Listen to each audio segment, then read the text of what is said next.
You've seen this one. It hit your feed, your group chat, maybe your parents forwarded it.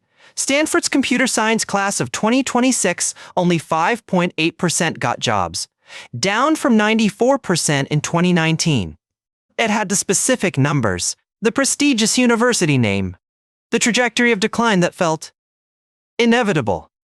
94 to 78 to 31 to 5.8. A perfect statistical nosedive. Millions of shares, parents panicking, students questioning every choice they'd made. And here's the thing, every single number in that post was completely fabricated. So let's do what millions of people didn't. Let's actually check. Because the story of how this fake statistic went viral, it tells us something important about how we process information we already want to believe. This isn't just about Stanford. It's about a pattern that repeats across social media every single day. And once you see it, you'll recognize it everywhere. Let me walk you through exactly how a lie became a viral truth and what the real numbers actually say about tech hiring. Early April 2026, a post appears on X. Stanford's computer science graduates, class of 2026, have a 5.8% job placement rate. Out of 312 graduates, only 18 received offers.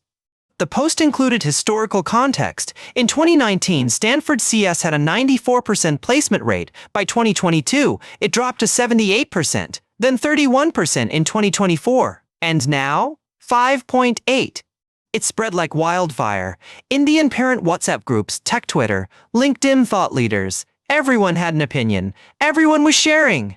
The narrative was irresistible. America's top tech feeder school. The supposedly bulletproof computer science degree. And now, even Stanford couldn't get you a job. The timing was perfect. Tech layoffs had dominated headlines for 2 years. Entry-level hiring had frozen. The anxiety was real. The fear was genuine. And that's exactly why the fake numbers worked. They didn't need to be true. They just needed to feel true. Here's the first problem. Stanford doesn't publish CS-specific placement data. Not for 2026. Not for 2024. Not for any year the post cited. The 312 graduates, 18 offers numbers, they appear in no Stanford publication, no career office report, no official university statement, anywhere. The historical trend, 94% in 2019, 78% in 2022, 31% in 2024, also fabricated, no such official data exists from Stanford. Someone sat down and invented an entire statistical history, complete with decimal points, complete with a downward trajectory, complete with nothing real underneath it. But here's what makes this case interesting. The real tech job market is genuinely struggling. The lie was wrapped around a kernel of legitimate anxiety. According to Signal Fire's 2025 State of Tech Talent Report, new graduates now make up only 7% of big tech hires. That's down over 50% from pre-pandemic levels. New graduates landing roles at the Magnificent Seven, those largest tech companies, dropped by more than half since 2022. That's a real statistic. Professor Jan Liphart from Stanford told the LA Times directly, Stanford CS grads are genuinely struggling to find entry-level jobs at prominent tech brands. So, the fake numbers exploited something real. Tech hiring has fundamentally shifted. Entry-level positions have evaporated. The competition is brutal. But here's the crucial distinction.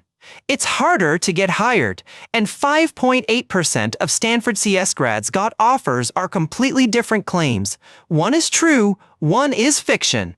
The American Bazaar's analysis put it perfectly. The post spread not because of its accuracy, but because of its plausibility. Indian students and parents already knew the U.S. tech job market had deteriorated. The post confirmed a fear they already held, and that's exactly how confirmation bias works. When information confirms what we already believe, our critical thinking shuts off. We share first. We verify, never. Psychologists call this motivated reasoning. We're not searching for truth, we're searching for validation, and social media algorithms are more than happy to provide it. The fake Stanford post had everything a viral lie needs. Specificity, 1312 graduates, not many. Authority, Stanford, not a university. Trend, declining numbers over time. Precise numbers feel more credible. 5.8% sounds researched. It sounds official. It sounds as someone actually did the math. But specificity can be fabricated just as easily as round numbers. Think about it. If I tell you 32.7% of people do X, that decimal point makes it sound measured, scientific, but I could have typed any number. The historical trend was particularly clever: 94 to 78 to 31 to 5.8, each number lower than the last. It tells a story of collapse, a story that never happened.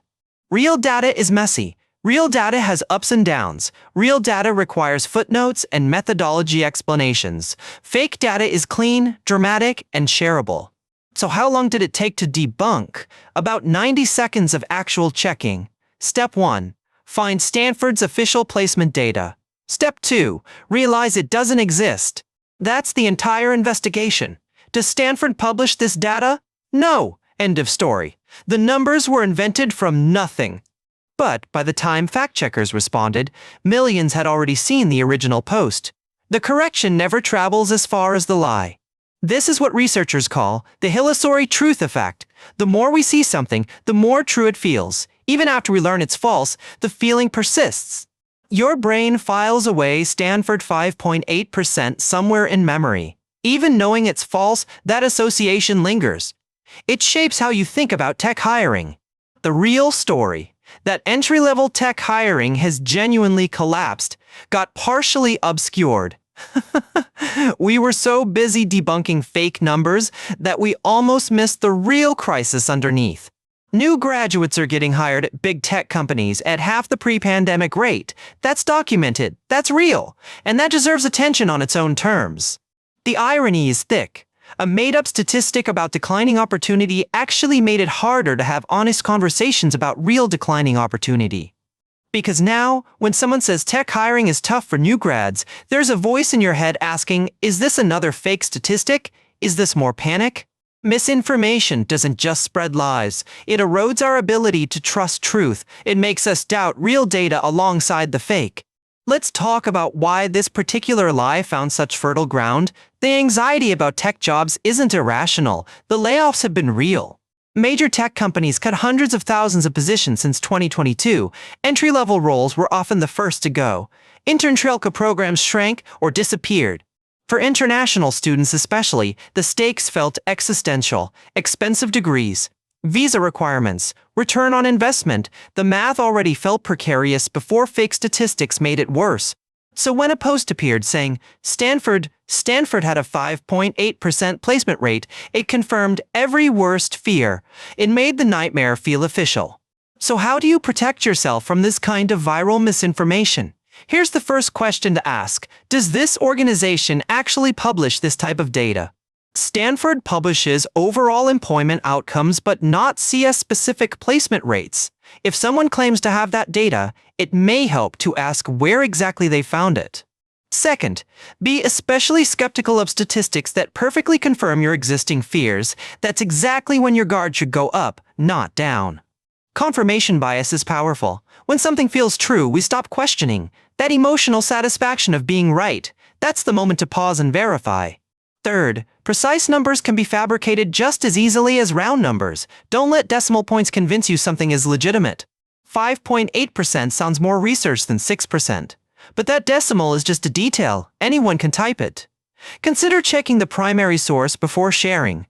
Fourth, when something goes viral because it feels true, that's your signal to verify. Emotional resonance is not evidence. Real data is usually messier and more nuanced than viral claims. Neat, dramatic numbers that tell a perfect story? Those should raise red flags. Historical trend comparisons are particularly easy to fake. 94 to 78 to 31 to 5.8, that trajectory creates a compelling narrative. But compelling doesn't mean true. And fifth, look for the correction. Viral lies spread fast, but fact checks exist. Organizations like NewsGuard, Snopes, and traditional journalists often catch these claims within days. If this kind of debunking interests you, subscribe. We cover viral misinformation every week. Understanding how lies spread helps you spot them faster. The Stanford case reveals a pattern that repeats constantly on social media. Fake statistics exploit real anxieties. They confirm existing narratives, and they're almost impossible to fully correct. The illusory truth effect means that even after debunking, the association persists.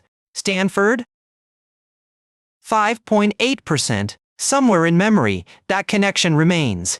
That's why stopping misinformation at the source matters so much. Once a viral lie gets out, you're fighting uphill forever. But here's a hopeful note. The fact-check thread on X, the American Bazaar article, the reporters who called out the fabrication, they worked, not perfectly, but they worked. People did look for verification. Journalists did ask Stanford for comment. The truth did eventually circulate. It just couldn't match the speed of the lie. And that creates a responsibility for all of us.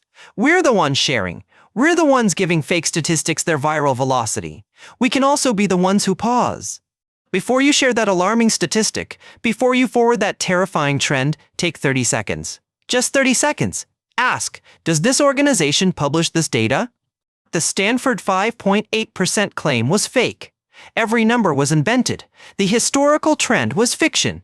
The entire statistical framework was a lie built on real anxiety.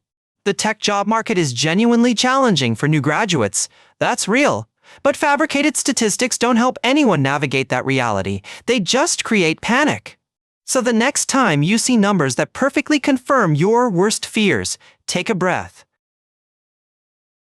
Check the source, because the truth usually requires a little more effort to find than a screenshot. And it's always worth finding. I'm Internet Mythbusters. See you next time.